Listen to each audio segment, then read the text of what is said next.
Hello guys, स्वागत है आपका इंट्रोडक्शन टू अकाउंटिंग के सेकंड पार्ट में। पिछले पार्ट में मैंने आपको बताया था कि जो अकाउंटिंग की जो डेफिनेशन होती है उसमें क्या क्या इंक्लूड होता है, हमें क्या क्या कैरेक्टरिस्टिक्स जो है अकाउंट्स में वो देखने को मिलते हैं, अकाउंट्स के क्या क्या कैरेक्टरिस्टिक्स होते हैं।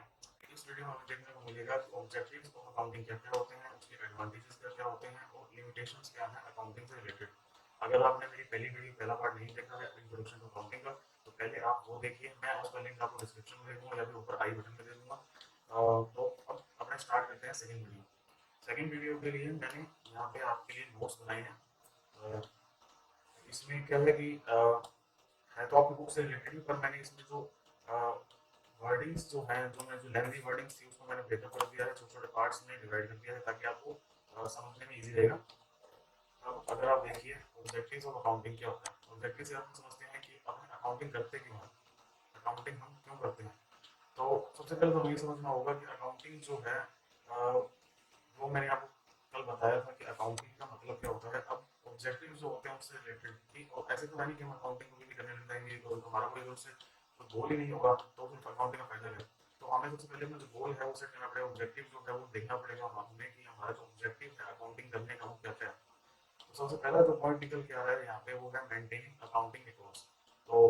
जो मैंने आपको कल जैसे पहले बताया था कि जो अकाउंटिंग है उसमें अपन को रिकॉर्ड्स मेंटेन करने पड़ते हैं कि क्या क्या हमने 365 दिन के अंदर क्या क्या परचेज किया, क्या सेल किया, उससे रिलेटेड खर्चे थे या फिर कोई और अदर इनकम अपने पास आई तो उसका उन्होंने क्या ट्रीटमेंट किया, उसका क्या अफेक्ट आया अपने ऊपर, वो सब अपने अकाउंटिंग रिपोर्ट्स में लिखते हैं ताकि आपको या फिर आपके यूजर्स हैं आपके अकाउंटिंग के उनको पता लगे कि कंपनीज ने क्या बिजनेस किया है पिछले साल में। तो अब इसमें जैसे बताया हुआ है कि मेंटेनिंग जो अकाउंटिंग रिपोर्ट्स है उसमें to record financial transactions and events. जो मैंने आपको कल बताया था कि फाइनेंशियल ट्रांजैक्शंस एंड इवेंट्स क्या होते हैं। ये जो ट्रांजैक्शंस हैं वो पहले होती है, उसके बाद जो उसका अफेक्ट जो बुक्स ऑफ अकाउंट्स पे आता है उसे हम इवेंट्स बोलते हैं। और कई इवेंट्स ऐसे होते हैं जिनका कोई अफेक्ट नहीं आता है तो वो सिर्फ इवेंट्स कहलाते हैं, ट्रांजैक्शन में नहीं होते हैं।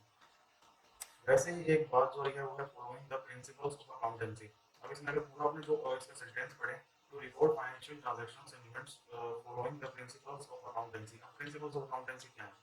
तो इससे हम समझते हैं पहले। जैसे आने वाली वीडियोस में आगे जो आपके पास एक आपके सिलेबस में अकाउंटिंग स्टैंडर्ड या फिर अपने जैसे अकाउंटिंग स्टैंडर्ड या फिर बोल सकते हैं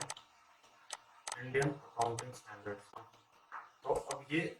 जो होते हैं ये स्टैंडर्ड्स होते हैं, जो प्रिंसिपल्स होते हैं जो कंपनीज को फॉलो करने पड़ते हैं अपने बुक्स ऑफ अकाउंट्स बनाने के लिए। तो ये जो है ये आपके सिलेबस में पूरी तरह नहीं मिलेंगे आपको, सिर्फ जो आपको ओवरव्यू है आपके सिलेबस में सिर्फ उतना ही दिया हुआ है। इसके अलावा इसके अंदर मतलब सिलेबस में आपके नहीं गए हुए हैं तो मैं भी आपको सिर्फ ऊपर का ओवरव्यू ही दूंगा। और अभी वैसे भी ये चैप्टर में अपने नहीं कर रहे हैं इसलिए सिर्फ अभी अभी तो वैसे भी ओवरव्यू है। ये जितने भी जो ये स्टैंडर्ड्स हैं जैसे मैंने आपको कल बताया था कि ये सब के सब कॉपी पेस्टेड हैं यूएस से या फिर यूके से, मतलब बाहर से ये सब कॉपी पेस्टेड हैं। तो ये सब हम जो कंपनीज हैं वो फॉलो करती हैं ताकि अपने बुक्स ऑफ अकाउंट्स मेंटेन करने के लिए। तो ये जो फॉलो क्यों करते हैं ये मैं आपको उस चैप्टर में बताऊंगा जिसमें ये इनके बारे में बात की गई है। लेकिन अभी अगर आप मुझसे मोटा मोटा ओवरव्यू दूं तो उसमें ये है कि जितनी भी कंपनीज हैं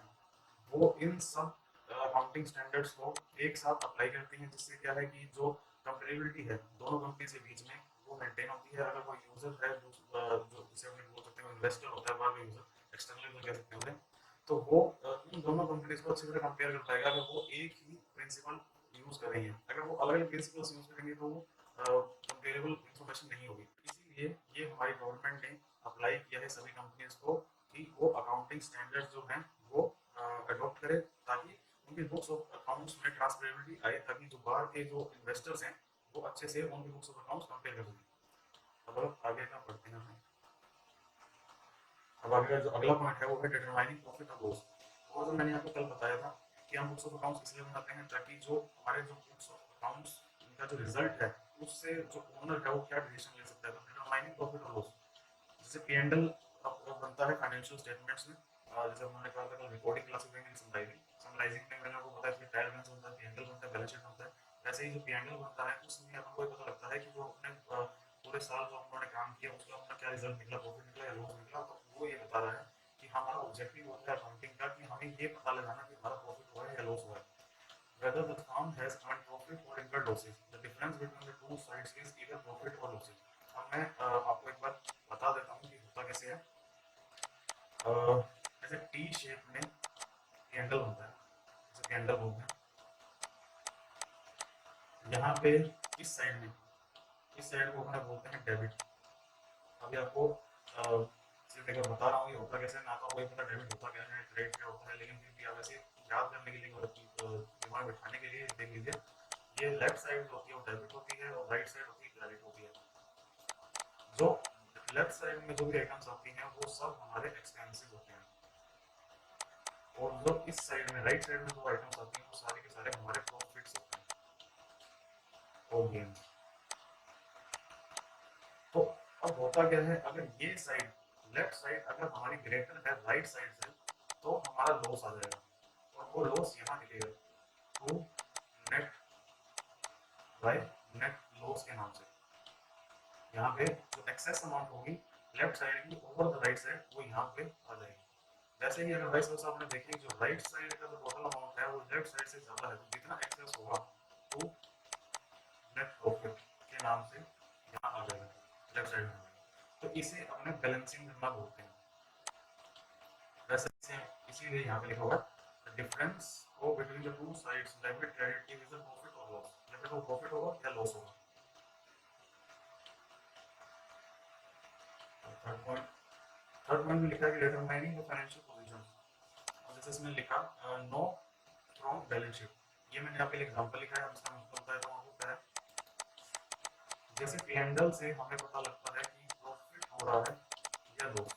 वैसे ही बैलेंस शीट से पता लगता है कि हमारी पोजीशन क्या है इस टाइम। पोजीशन हम लोग कह सकते हैं कि जैसे ये टी फॉर्म में कैंडल बनता है वैसे ये टी फॉर्म में बैलेंस शीट बनी।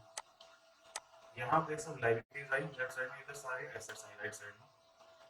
अब अगर आप ये मान के चलो अपने आपका एग्जांपल लो कि अगर आपके पास एसेट्स मतलब जो आपके पास आपकी प्रॉपर्टीज हैं वो ज्यादा है तो आपका फायदा है, या फिर आपके उधार है वो आपका फायदा है। तो नॉर्मली ऑब्वियसली हर कोई यही बोलेगा कि हमारे पास अगर हमारे एसेट साइड जो ज्यादा होगी तो हमारा फायदा होगा, और जो जितना ज्यादा मतलब जितना कम हमारा उधारी होगी उतना बढ़िया। तो वैसे ही यही है कि ये जो अकाउंट्स है ये हेल्प करता है हमें ये जानने में कि हमारी पोजीशन क्या है साल की एंड में। सबसे पहले मैं आपको एक बार साल की स्टार्टिंग और एंड बता देता हूँ ताकि आपको कंफ्यूजन ना हो। 1 अप्रैल किसी भी ईयर की टू 31 मार्च किसी अगले ईयर की, नेक्स्ट ईयर, ये हमारा फाइनेंशियल ईयर होता है। 1/4 अगर एग्जाम्पल लें 2021 से 31 मार्च 2022, ये हमारा फाइनेंशियल ईयर है, और इसकी बुक्स हम बनाएंगे। तो वैसे ही अगर हम देखें जो बैलेंस शीट है वो 31/3/2022 की बनती है, और इस 31/1/4/2021 से 31/3/2022 की बैलेंस शीट बनती है। मतलब हर साल बैलेंस शीट पी&एल और ट्रायल बैलेंस शीट ये सब हमको बनाने होते हैं। तो जो एंडिंग डेट होती है 31/3/2022, इस दिन हमने अपनी पोजीशन देखते हैं। पोजीशन में जैसे मैंने आपको बताया कि अपने पास जो उधारी है वो ज्यादा है जिसे अपन डेट कहते हैं, या फिर अपने पास जो इनकम जनरेटिंग एसेट्स होती हैं, जैसे आप समझ लीजिए कि आपके पास कोई ऐसी मशीनरी है, मशीनरी जो आपको गुड्स बना के देती है जो आप सेल कर सकते हैं, तो ये आपकी एसेट है और ये डेट है। तो आपको हर किसी को यही लगेगा कि जो मशीनरी है जो अपनी एसेट है वो ज्यादा होनी चाहिए डेट से, तभी जो आपका बिजनेस है वो सही पोजीशन में है। तो इसीलिए ये जो बैलेंस शीट है ये ईयर के एंड पे बनती है, ताकि आप ये पोजीशन का अपना एक्सपेक्टेड आपके जो माइंड में जो है आप पोजीशन जो है सेट कर पाओ कि जो मेरा बिजनेस है वो भी किस पोजीशन में है, कि मैं आगे जाके अपना बिजनेस कंटिन्यू कर सकता हूँ या नहीं, या फिर मेरा डेट जो है वो इतना ज़्यादा बढ़ गया है कि उनका कोई नुकसान हो सकता है मेरे बिजनेस में।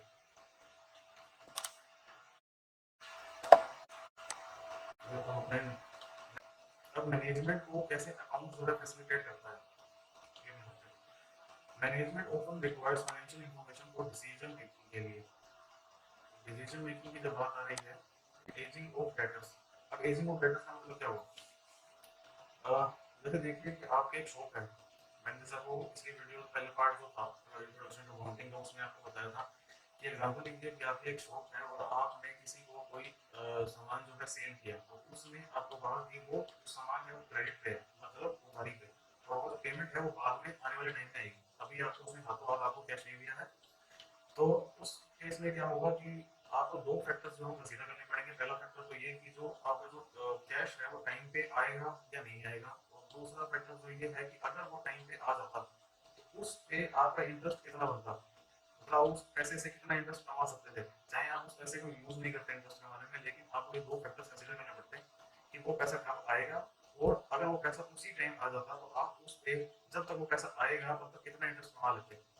तो इसीलिए ये जो डिसीजन है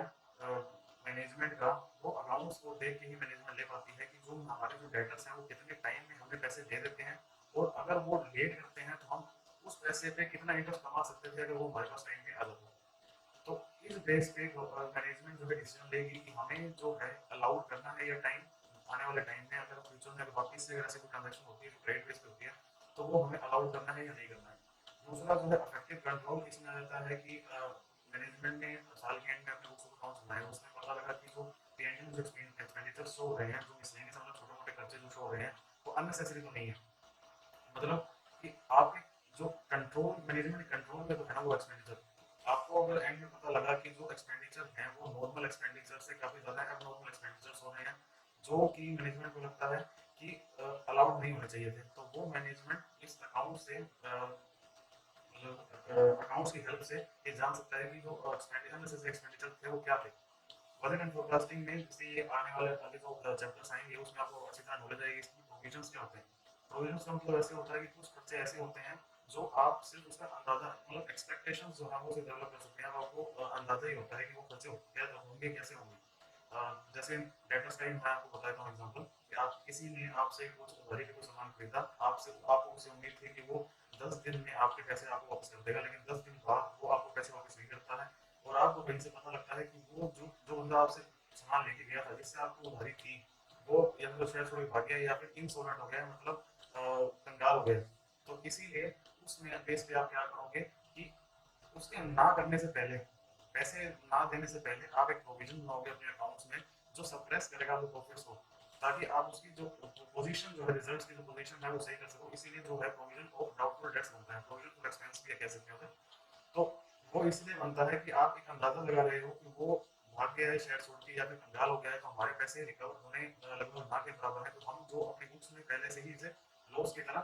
घोषित कर दें। जो फिफ्थ पॉइंट है वो है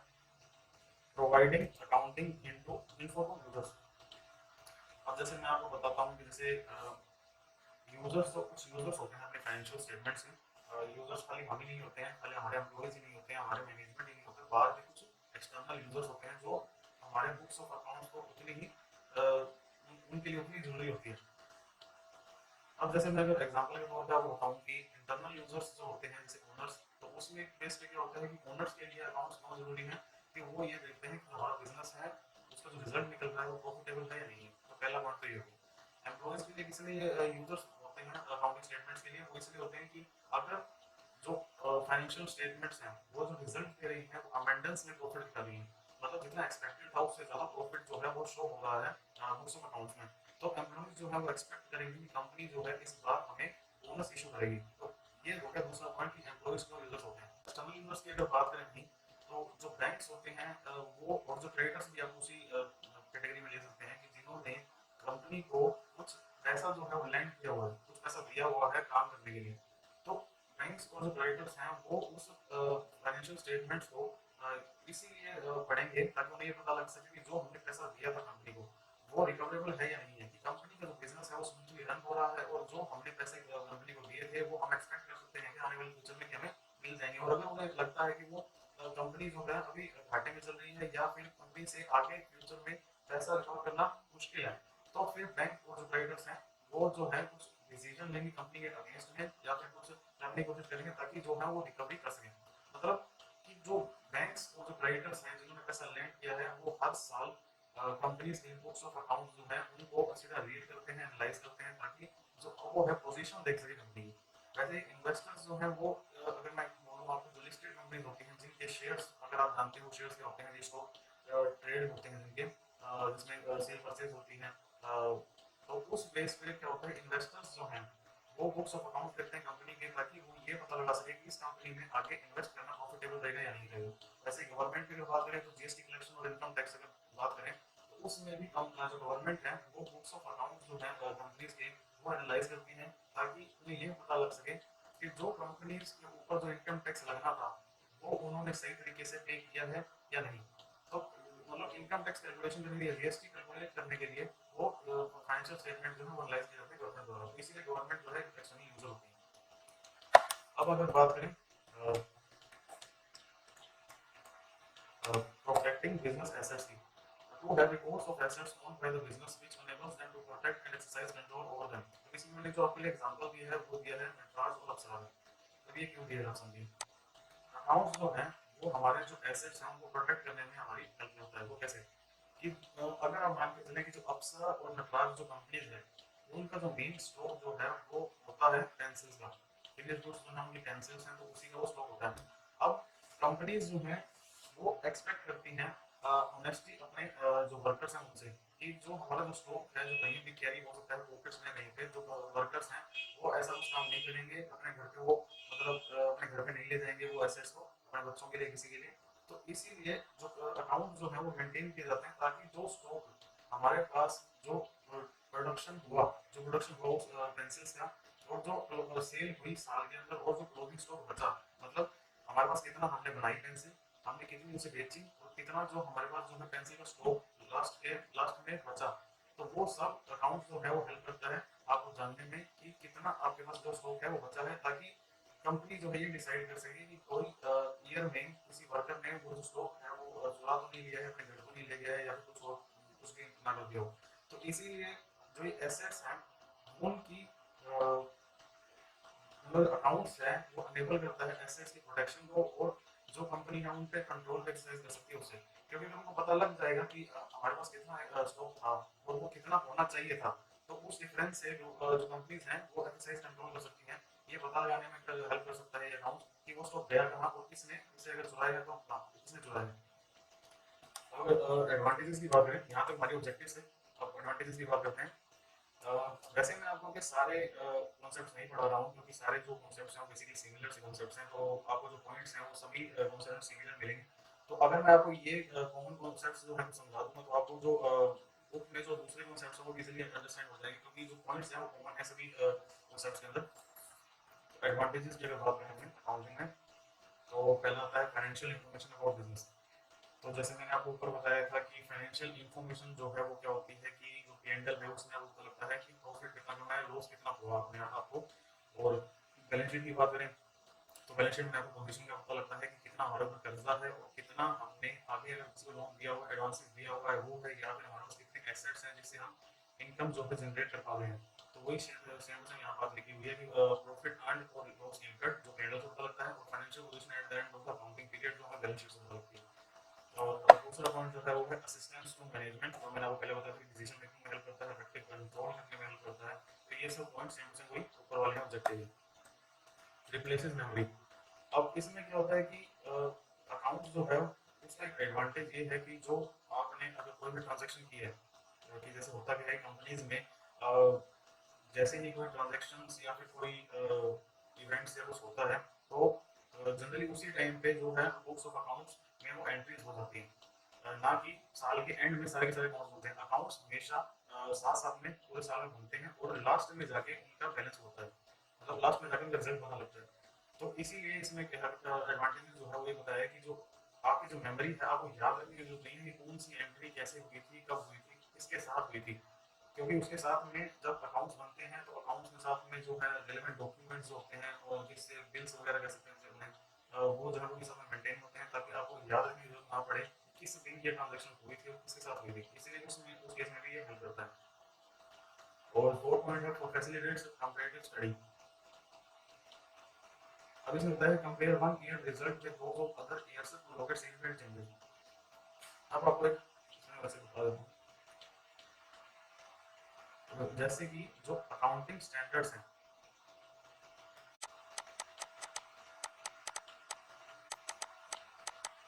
या फिर अगर मैं आपको बताऊं कि जो कंपनीज लिस्टेड कंपनीज हैं, लिस्टेड कंपनीज के लिए एक जो प्रिंसिपल है जो उन्हें मेंटेन करना पड़ता है, जो रूल है जो उन्हें मेंटेन करना पड़ता है, वो है एक तो ये कि जो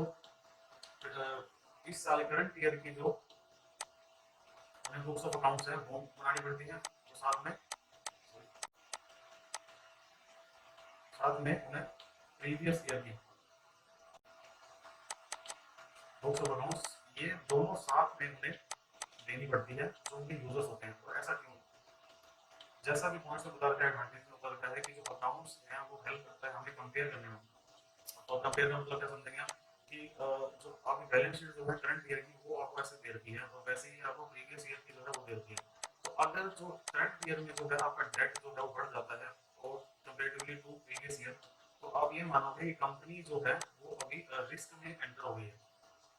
रिस्क में एंटर हो गई है, क्योंकि कंपेरेटिवली जो पिछले सालों से जो उनका डेट है वो इंक्रीज हो चुका है और एसेट आपका वही है, और प्रीवियस ईयर में जो आपका जो डेट था वो कम था इस ईयर के मुकाबले। तो आप जो है ये दिमाग में होने की पहली बात ये दिमाग में आएगी, या कोई और जो यूजर्स है उसके दिमाग में यही आएगी कि जो डेट है कंपनी का वो इस बार बढ़ गया है, तो उसकी वजह से जो रिस्क है कंपनी के ऊपर वो भी इंक्रीज हो गया।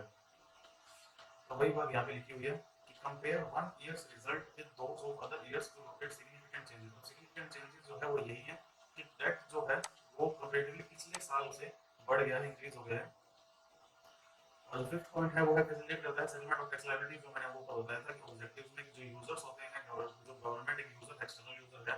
वो मतलब किस लिए फाइनेंशियल स्टेटमेंट्स को स्टडी करती है।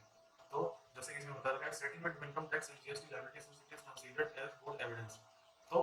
जो अपने जो फाइनेंशियल स्टेटमेंट्स हैं, वो इसमें बता रखा है आपको कि जो फाइनेंशियल स्टेटमेंट्स हैं वो एकदम सही होती हैं, इसमें कोई भी गड़बड़ी नहीं आ सकती है, और कोई भी जो बैंक बैंक हो गया या फाइनेंशियल इंस्टीट्यूशंस हो गए, गवर्नमेंट हो गया, इसे एक गुड एविडेंस के तौर पर देखती हैं। लेकिन आगे आगे जो मैं आपको लिमिटेशन बताऊंगा उसमें कुछ खामियां भी होंगी जो आप विंडो ड्रेसिंग कर सकते हैं अकाउंट्स को। लेकिन अभी के लिए आगे देखिए कि जो इनकम टैक्स अथॉरिटीज होती हैं, जो गवर्नमेंट वगैरह होती हैं, वो फाइनेंशियल स्टेटमेंट्स को एक एविडेंस के अच्छे एविडेंस के रूप में देखती हैं, ताकि उसके बेस पे जो है कैलकुलेट कर सकें इनकम टैक्स और जीएसटी। वैसा ही सेम टू सेम जैसे मैंने आपको बताया था कि यूजर्स जो है एक्सटर्नल यूजर में एक बैंक भी आता है जो जो उसको लोन देता है कंपनी को, और ये एक्सपेक्ट करता है कंपनी से कि उसे वो जो है लोन रिकवर हो जाएगा टाइमली बेसिस पे, जिसके लिए वो फाइनेंशियल स्टेटमेंट्स को स्टडी करता है। अब इस तरह पॉइंट में बात करें, ये जो प्रोजेक्टेड फाइनेंशियल स्टेटमेंट का एग्जांपल लिखा है ये वैसे आपके सिलेबस के लिए नहीं है, लेकिन फिर भी मैंने आपको तो नॉलेज आपको होनी चाहिए। आपको आपके जो आप आगे आने वाले कंपटीशन टाइम में आप आ रहे हैं, तो आपको दूसरे बच्चों से आगे रहना है। तो इसीलिए आपके लिए जो मैंने कुछ एग्जांपल्स जो है वो फ्रेम करता हूँ, ताकि आपको पता रहे, नॉलेज रहे इन चीज़ों की जो दूसरे बच्चों को नहीं है, लेकिन आपको पता होनी चाहिए। जैसे कि loan granted by the banks and financial institution based on growth potential supported by the information contained in financial statements. अब इन्होंने क्या बोला कि जो बैंक्स वगैरह होते हैं वो लोन देते हैं, किस बेस पे देते हैं? वो लोन देते हैं कंपनीज के पोटेंशियल देके, और पोटेंशियल कहाँ से पता लगता है? उसके फाइनेंशियल स्टेटमेंट से। तो जनरल प्रैक्टिस में होता क्या है कि जो बैंक्स होते हैं वो कंपनी से प्रोजेक्टेड फाइनेंशियल स्टेटमेंट्स की एक स्टेटमेंट मांगते हैं। उसका मतलब ये होता है कि आप समझ लीजिए कि आप अभी आज 2020 में हैं और आपको लोन चाहिए, तो इसके लिए जो बैंक है वो आपसे डिमांड करेगा कि आप प्रोजेक्टेड बनाइए 2021 में। मतलब ये कि जो बैलेंस शीट आप अपने नॉर्मली साल होने के बाद एंड में बनाते हैं वो आप एडवांस में हमें बना के दीजिए। अब आप मुझसे कई लोग बोलोगे सर कि एडवांस में कैसे बनेगा? कि आपने अभी बोला था कि जो भी हम ट्रांजैक्शन पिछले 365 दिन के अंदर करते हैं वो हम बैलेंस शीट के अंदर लिखते हैं, तो आप अब कह रहे हैं कि आप एडवांस में बैलेंस शीट बना दीजिए। होता क्या है कि जो हमने ग्रोथ 2020 में देखी थी, उसी ग्रोथ को देख के हम एक फ्यूचर में जो है अंदाजा लगाते हैं कि हमारा फ्यूचर में 2021 में क्या ग्रोथ रहने वाला है। ये सिर्फ एक assumption होता है और कुछ नहीं होता है। तो बैंक भी आपसे एक्सपेक्ट नहीं करता है कि आप एकदम एग्जैक्ट जो है वो बताओगे, लेकिन आपको कुछ एक प्रोजेक्टेड जो है वो अपनी पोजीशन है वो बतानी पड़ती है बैंक को कि मैं फ्यूचर में एक्सपेक्ट कर रहा हूँ कि मेरा ग्रोथ कितना होगा। तो वो प्रोजेक्ट स्टेटमेंट जो है वो आपको बैंक को देनी पड़ती है, जो आप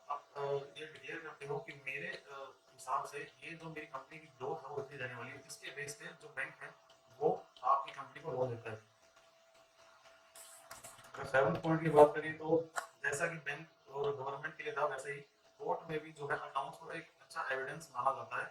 कोई भी अगर केस चल रहा है और केस कंपनी के अगेंस्ट में है और कंपनी अगर वो अकाउंट जो है वो उस कोर्ट में पेश करती हैं तो वो हम एक्सपेक्ट करते हैं कि जो अकाउंट्स हैं उसके बेस पे कोर्ट जो है डिसीजन सही देगा। तो ये अच्छे एविडेंस के तौर पे जो है अकाउंट्स मान होता है।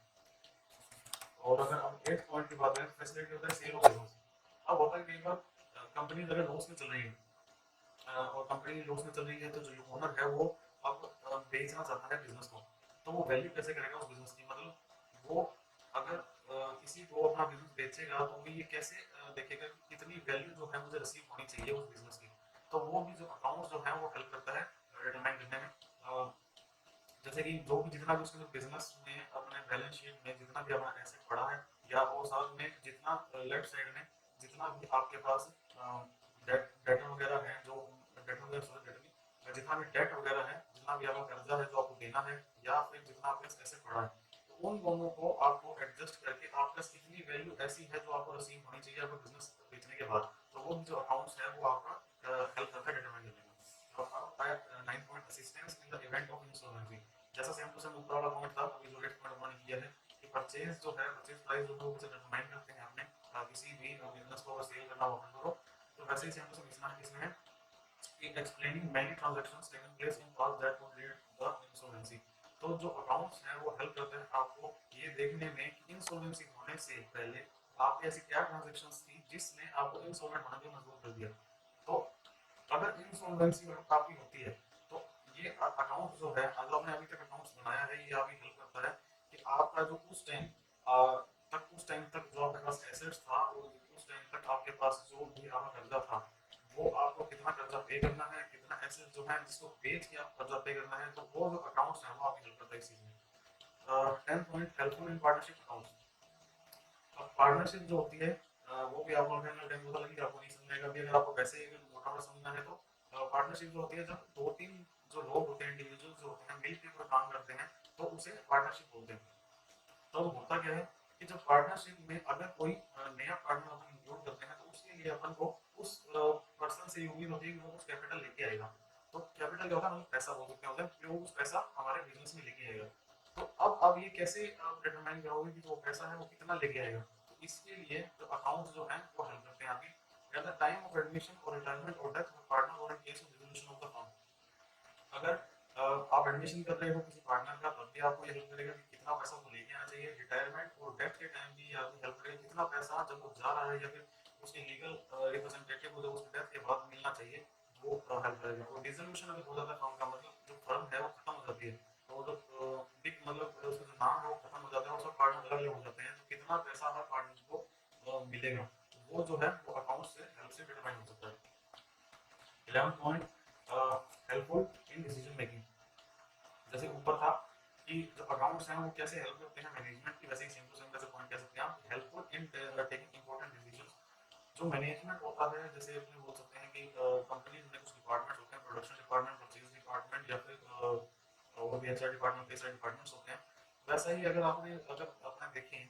कि प्रोडक्शन डिपार्टमेंट है या परचेज डिपार्टमेंट है तो जो अकाउंट्स हैं वो आपको हेल्प करता है कि जो हमारी कॉस्ट जो है उस एक प्रोडक्ट को बनाने की कितनी आ रही है, हमें उस पर कितना मार्जिन जो अपना है जो ऐड करना है और हमारा कितना जो सेल प्राइस है जो हमें सेट करना है वो सब जो है मैनेजमेंट डिसाइड करती है किसके बेस पे, अकाउंट्स के बेस पे। ये पॉइंट एडवांटेज है अकाउंट का। अब अगर बात करें लिमिटेशंस की अकाउंट के, तो अकाउंटिंग जो है इज नॉट फुली एग्जैक्ट। जैसे मैंने आपको ऊपर सब एग्जैक्ट ऊपर जो है आपको एडवांटेज बताई है मैंने कंपनीज अकाउंट्स के, तो अब आपको लगा होगा कि ऐसे मतलब अकाउंट्स को एक तरीके से भगवान मान दिया कि जैसे अकाउंट्स में जो लिख दिया वो सही है, लेकिन ऐसा कभी नहीं होता है रियल लाइफ में, ऐसा कभी नहीं होगा कि अकाउंट्स जो है उसमें अगर कुछ भी लिख दिया है तो वो उन्होंने सही मान लिया, ऐसा कभी नहीं होता है रियल लाइफ में। जो अकाउंट जो है वो इजीली मैनिपुलेट की जा सकती हैं और उसमें कभी भी जो मैनेजमेंट है कोई भी चेंजेस कर सकती हैं, अनऑथराइज्ड चेंजेस भी कर सकती हैं, विंडो ड्रेसिंग कर सकती हैं। अब ये सब जो चीजें हैं वो क्या है वो आपको लिमिटेशंस ऑफ अकाउंटिंग बता रही है। अकाउंटिंग जो है वो एग्जैक्ट नहीं हो सकती पूरी तरह, और कैसे due to the use of estimates. जैसे मैंने आपको बताया था कि कुछ खर्चे ऐसे होते हैं जो एग्जैक्ट नहीं होते हैं और ना आपको ये पता लग सकता है कि एग्जैक्ट अमाउंट से है क्या, इसलिए आप उसका एक अंदाजा मारते हो, उसका एक जैसे बोल सकते हैं अपने एक्सपेक्टेड एक वैल्यू जो है वो अपने डिटरमाइन करते हैं अपने दिमाग में कि वो क्या हो सकती है, इसी उसको अपने पी के लेफ्ट साइड में जो खर्चे वाली साइड होती है उसमें लिखते हैं ताकि ताकि जो अपना रिजल्ट जो है वो सही तरीके से आ सके, या प्रॉफिट है लॉस है। तो उसमें क्या है कि जो मैनेजमेंट वगैरह है, जो कंपनी है, वो अपने अकाउंट्स को मैनिपुलेट कर सकती है due to the use of estimates, for example life of asset, output debts, provision for investments. अब लाइफ ऑफ एसेट्स जो होती है, अब होता क्या है, डेप्रिसिएशन जो है कॉन्सेप्ट है, जो आपको आगे पता लगेगा। जैसे हमने कोई मशीनरी खरीदी, मशीनरी जो है वो हमने बुक्स में अपने 10 लाख की खरीदी। अब अपने जो कंपनीज हैं वो ये डिसाइड करेंगी कि जो ये कंपनी का, मतलब अपने नॉर्मल ये मान के चलते हैं, और होता भी है कि कोई भी आपने मशीनरी खरीदी तो उसका वेयर टेयर होता है, और टाइम के हिसाब से मतलब बस्ती है वो चीज़, जितना आप यूज़ करते हैं वो खराब होती जाती है, टाइम जैसे जैसे निकलता है वो कितनी होती पुरानी होती है, और वो मशीन खराब होती जाती है। तो उसके बेस पे डेप्रिसिएशन लगता है, मतलब ये कि जो 10 लाख में आपने उस वैल्यू को जो लिखा है अपने बुक्स में, जो वैल्यू 10 लाख आपने लिखी है, उसकी वैल्यू घटती जाएगी जैसे जैसे टाइम निकलता जाएगा, वैसे वैसे वो वैल्यू घटती जाएगी ईयरली बेसिस पे। तो कंपनीज जो है जनरली जो लाइफ जो एसेट की होती है वो डिटरमाइन करती है कि हम कितना एक्सपेक्ट करते हैं उस एसेट से, और कितना हम जो है प्रोडक्शन जो कर पाएंगे। तो अगर मान लीजिए जो आपकी एसेट थी वो 10 लाख की थी, और आपने ये जो कंपनीज हैं उन्होंने ये डिसाइड किया कि जो एसेट की जो लाइफ थी वो 10 ईयर्स है, तो 10 लाख को अपने 10 टुकड़ों में बांट देंगे, मतलब एक एक लाख, हर साल का एक एक लाख। तो जैसे जैसे जितने साल वो निकलते जाएंगे वैसे वैसे एक एक लाख रुपए उसकी वैल्यू से घटता जाएगा, तो उसे जो है डेप्रिसिएशन कहते हैं। अब होता क्या है कि कंपनीज जो है उनके हाथ में होता है कि जो एसेट हैं उनको वो कितनी लाइफ उसकी लेके चलती है, 10 साल या 15 साल, 20 साल, 25 साल, तो वो उनके हाथ में है। तो इसीलिए जो है अकाउंट जो एग्जैक्ट नहीं होता है। वैसे सेम से अगर डाउटफुल डेट्स की बात करें तो कंपनी जो है उनका बिजनेस जो है सिर्फ मतलब रिलेशन बेसिस में नहीं चलता है कि खाली आज ही मैं कोई चीज बेची और आज ही मैंने पैसे रिसीव कर लिए, हर बार कोई किसी कंपनी का नहीं चलता है। सब कंपनीज के पास में कुछ डेटर्स होते हैं जिनकी उधारी होती है, जिससे उनको पैसे लेने होते हैं। तो कंपनी जो है ये एक खर्चा ऐसा होता है जो मान के चलती है कि हर साल होगा, मतलब कुछ परसेंटेज जो है कंपनी जो डिटरमाइन करती है कि टोटल डेटर का कुछ परसेंट जो है हम एक्सपेक्ट करेंगे कि वो लॉस में जाएगा। कंपनी ये एक्सपेक्ट करती है कि कुछ पैसा ऐसा है जो हमारा डूब जाएगा, तो वो भी एक खर्चा है जो पी&एल के डेबिट साइड मतलब लेफ्ट साइड में कंपनी दिखती है। तो ये जो एक्सपेक्टेड जो खर्चे होते हैं जिनका कोई आपको एग्जैक्ट अमाउंट नहीं पता है, तो ये जो है कंपनी मैनिपुलेट कर, मैनेजमेंट जो है मैनिपुलेट कर सकती है, इसलिए जो है अकाउंटिंग एग्जैक्ट नहीं होती है। अब अगर बात करें अनरियलिस्टिक इन्फॉर्मेशन की, तो इसमें आता है गोइंग कंसर्न, एक्रूअल बेसिस और एसेट में not be realisable at book value. तो ये जो गोइंग कंसर्न, एक्रूअल बेसिस जो है ये एक आपके जनरल प्रिंसिपल्स हैं जो आपको फॉलो करने, जो कंपनीज को हम फॉलो करने होते हैं, जो आपको आगे पता लगेंगे। गोइंग कंसर्न का मतलब ये होता है कि कंपनीज जो भी एक्सपेक्ट करती है कि जो हमारा बिजनेस है वो आगे आने वाले टाइम में भी ऐसे ही चलता रहेगा और वो बंद नहीं होगा। और एक्रूअल बेसिस का मतलब ये होता है कि कंपनीज जो है अपने बुक्स ऑफ अकाउंट इस हिसाब से मेंटेन करते हैं कि अगर मुझे साल की एंड में अगर इंटरेस्ट मिलना था तो मैं उस इंटरेस्ट को रिकॉग्नाइज करूंगा अपने अकाउंट में, ना कि ये मान के कि वो जब रिसीव होंगे तब मैं उनको रिकॉग्नाइज करूंगा, ऐसे नहीं होगा। कंपनीज जो है वो एक्रूअल बेसिस पे चलती हैं, और जनरली सारी कंपनी एक्रूअल बेसिस पे चलती हैं, बुक्स ऑफ अकाउंट्स बनाती हैं कि जब उनको वो अर्न हो गया तब वो अपनी बुक्स ऑफ अकाउंट्स में उसे एंट्री कर देंगे, ना कि जब वो रिसीव हो। और एसेट में नॉट रिलीजेबल एट बुक वैल्यू, और रिलीजेबल एट बुक वैल्यू का मतलब आप क्या समझेंगे कि जो एसेट्स हैं वो हमने 10 लाख की खरीदी थी, 10 साल उसकी यूजफुल लाइफ थी, 2 साल उसमें से निकल चुके हैं, इसका मतलब ये हो गया कि 2 लाख जो रुपए हैं वो उस एसेट वैल्यू से घट चुके हैं, मतलब इस टाइम जो वैल्यू है वो 8 लाख है उस एसेट की। तो अब अगर मार्केट में उसकी कीमत हमें 7 लाख मिल रही है तो इसका मतलब ये होगा जो हमारा एस्टिमेशन था वो गलत हो गया। तो वही सेम टू सेम इस बात इसमें बात लिखी हुई है कि जो अनरिस्ट्रिक्टेड इंफॉर्मेशन होती हैं, गोइंग कंसर्न जो है, जैसे हम बोला कि आगे आने वाले टाइम में कंपनी एक्सपेक्ट करेगी कि हम ऐसे बिजनेस करते रहेंगे, ये कोई जरूरी नहीं है कि बिजनेस जो है वो बंद नहीं होगा, ऐसा आप एक एश्योरेंस नहीं ले सकते आप उससे। वैसे same to same accrual basis जो है उसमें भी आप ये नहीं ले सकते कि हमने जब अर्न कर लिया उसको तभी हमने उसे कंसीडर कर लिया है कि वो हमारी इनकम हो गई है, जबकि अपने नसीब हुआ हो ना हुआ हो उसको नहीं पता हमको। इसीलिए ये जो जितनी भी अपने अकाउंट्स में जो एंट्रीज करते हैं ये सब कई बार अनरियलिस्टिक भी कह सकते हैं अपने। अब अगर बात करें accounting ignores qualitative elements confined to monetary matters only, ignoring quality और skills of management। ये जो चीज है मैंने आपको पहली वीडियो में बताया, पहली वीडियो में है जो मैंने आपको बताई थी कि जो भी ट्रांजैक्शंस और इवेंट्स जो होते हैं अकाउंट्स के अंदर वो सिर्फ मॉनेटरी बेसिस पे ही होते हैं कि अगर मनी टर्म्स के अंदर वो हैं तभी वो बुक्स ऑफ अकाउंट्स के अंदर एंटर होंगे, अगर वो मॉनेटरी टर्म्स में नहीं है वो तब वो अपने मतलब उसको कंसीडर नहीं करेंगे अकाउंट्स में। तो हमें अकाउंट्स के अगर कंटेक्स्ट में अगर बात करें तो हम उसे जो उसकी वर्कर्स की जो स्किल्स हैं या फिर वो कैसे मतलब जो अपना काम है क्वालिटी से कर रहे हैं वो कुछ भी हम कंसीडर नहीं करते हैं अपने अकाउंट में। तो ये एक ड्रॉबैक है अकाउंट सबसे बड़ा। अगर फोर्थ पॉइंट की बात करें, accounting ignores the effect of price level changes. जैसा मैंने आपको बोला कि बुक्स ऑफ अकाउंट्स जो एक अकाउंट्स जो हम जो मेंटेन करते हैं वो हिस्टोरिकल बेसिस पे चलता है। हिस्टोरिकल बेसिस का मतलब कि हमने 10 साल पहले कोई अगर आइटम खरीदी थी, 10 साल पहले अगर हमने कोई परचेज की थी तो वो 10 लाख की थी, तो आते आते उस चीज की वैल्यू अगर डेप्रिसिएशन अगर लग रहा है तो घट रही है वो, लेकिन अगर बाई चांस मान के चलिए कि अगर इन्वेस्टमेंट है, मान लीजिए अब इन्वेस्टमेंट आपने कोई करी किसी कंपनी ने करी इन्वेस्टमेंट 10 साल पहले, और वो नेट रियलाइजेबल वैल्यू जो मतलब जो कॉन्सेप्ट है उस बेस पे नहीं चल रहा है, जो आपको आने वाले टाइम में बताऊंगा मैं। तो उस बेस पे होगा क्या कि 10 साल पहले वो इन्वेस्टमेंट उन्होंने 10 लाख की थी, आज 10 साल बाद ऐसा कभी नहीं होगा कि जो वैल्यू इन्वेस्टमेंट जो है वो अभी भी 10 लाख है, तो उस इन्वेस्टमेंट का मतलब खत्म हो गया। तो इसका जो ड्रॉबैक है वो कहने का मतलब ये हो गया कि जो बुक्स ऑफ अकाउंट्स हैं वो जो फ्लक्चुएशन आता है जो प्राइस के ऊपर, या फिर हमने बोलते हैं कि इन्फ्लेशन की वजह से कोई भी इकोनॉमिक कोई चेंजेस आते हैं, उसकी वजह से अगर कोई प्राइस में चेंजेस आता है किसी भी इन्वेस्टमेंट के एसेट या किसी भी, तो वो जो है हम अकाउंट्स में कंसीडर नहीं करते, हम हिस्टोरिकल बेसिस पे चलते हैं कि 10 साल पहले हमने जो पैसा पे किया उसी पैसे को उसी अमाउंट को हम अकाउंट्स में अभी भी लेके चलेंगे, हम आज के जो चेंजेस हैं उसमें इंकॉर्पोरेट नहीं करेंगे। तो ये ड्रॉबैक है। Financial statements are prepared on the basis of historical cost, ignoring the fluctuations in the prices of the assets recorded previously. ठीक है। फिफ्थ पॉइंट एंड जो लास्ट पॉइंट है इसके बारे में, अकाउंटिंग में लीड टू विंडो ड्रेसिंग। अब window dressing जो है एक ये सबसे इंपॉर्टेंट वर्ड है अकाउंट्स के अंदर, और ये सबसे खतरनाक वर्ड है अकाउंट्स के अंदर। ऐसा क्यों? Financial statements tend to be easily manipulated by the management, which fails to provide true and fair view of the results of the operation and true and fair view of the financial position. अब जैसे मैंने वो बताया, window dressing का मतलब क्या होता है कि जो मैनेजमेंट है, जो वर्कर्स हैं, जो एम्प्लॉइज हैं, उन उनकी जो होती है रिस्पॉन्सिबिलिटी होती है कि फाइनेंशियल स्टेटमेंट जो अकाउंट्स है कंपनी के वो बनाना। अब जब जो फाइनेंशियल स्टेटमेंट्स हैं जो उनके हाथ में होता है तो वो इसको मैनिपुलेट करने की पूरी पावर रखते हैं। तो इसीलिए जो विंडो ड्रेसिंग वर्ड जो है वो इसलिए आया कि जो मैनेजमेंट है वो अपने हिसाब से अपना कुछ फायदा उठा के उस फाइनेंशियल स्टेटमेंट्स को चेंजेस कर सकती हैं, जो कि ना तो यूजर्स को ना ओनर को किसी को भी पता नहीं चलेगा। तो अगर आपने मान के एग्जांपल माने तो आप देख सकते हैं कि ऐसा कोई खर्चा जैसे जो उन्होंने प्रोविजन बेसिस पे किया था कि जो जिसकी हमको एग्जैक्ट अमाउंट नहीं पता थी, तो वो थोड़ा सा इन्फ्लेट कर दिया उन्होंने, मतलब जो उसकी वैल्यू बनती थी उससे थोड़ा सा बढ़ा दिया मैनेजमेंट ने। तो ना किसी को इस पे शक होगा, क्योंकि जो वैल्यू आपको पता ही नहीं थी वो आपने सिर्फ उसे एक एस्टिमेट बेसिस पे आपने उसको कंसीडर किया है, तो मैनेजमेंट को आप उसका जिम्मेदार नहीं ठहरा सकते हैं। तो उस चीज का जो है वो मैनेजमेंट फायदा उठाती है, और ऐसी कई चीजें होती हैं जो मैनेजमेंट जो है वो कर सकती है। जैसे कि आपने अगर कोई कंपनी हो और आपके पास कोई ऐसी एसेट है जो डेप्रिशिएट हो के आपके अकाउंट से बाहर आ रही है, मतलब उसकी वैल्यू जीरो हो चुकी है अपने बुक्स ऑफ अकाउंट्स में, तो वो आपके अकाउंट्स में शो नहीं हो रही है, लेकिन असलियत में वो आपके कंपनी में अभी भी पड़ी है। तो मैनेजमेंट उस चीज को अगर बेच देता है तो अकाउंट्स में उसका कोई इफेक्ट नहीं आएगा, अगर मैनेजमेंट चाहे तो ना लाए, तो उसको मैनिपुलेट कर सकती है मैनेजमेंट। तो ऐसी कुछ चीजें हैं, ऐसे कुछ और एग्जांपल्स हैं जो मैं बता सकता हूँ, मैं अभी नहीं बताऊंगा कि आपको भी समझ नहीं आएंगे। तो फिर भी विंडो ड्रेसिंग का मतलब ये है मोटा मोटा अगर मान के चले कि कोई भी ऐसा एसेट या कोई भी ऐसा खर्चा जो मैनेजमेंट जो है अपनी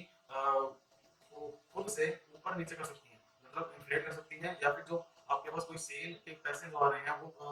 कम कर सकती है, ताकि वो ऊपर का जो एक्स्ट्रा जो मार्जिन था वो मैनेजमेंट खुद ने रख लिया। ये जो होता है ये सब विंडो ड्रेसिंग है। तो यहाँ आज हम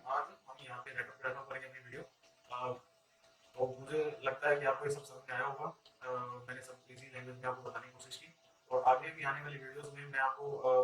जो है बताऊंगा अकाउंट्स के बारे में जो बचे हुए हमारे कॉन्सेप्ट्स हैं। होप करता हूँ कि आपको अच्छे से समझ में आई होगी वीडियो, और ये वीडियो देखने से पहले आप पहले फर्स्ट बार जरूर देखिए। थैंक यू फॉर वॉचिंग, मिलते हैं नेक्स्ट वीडियो में।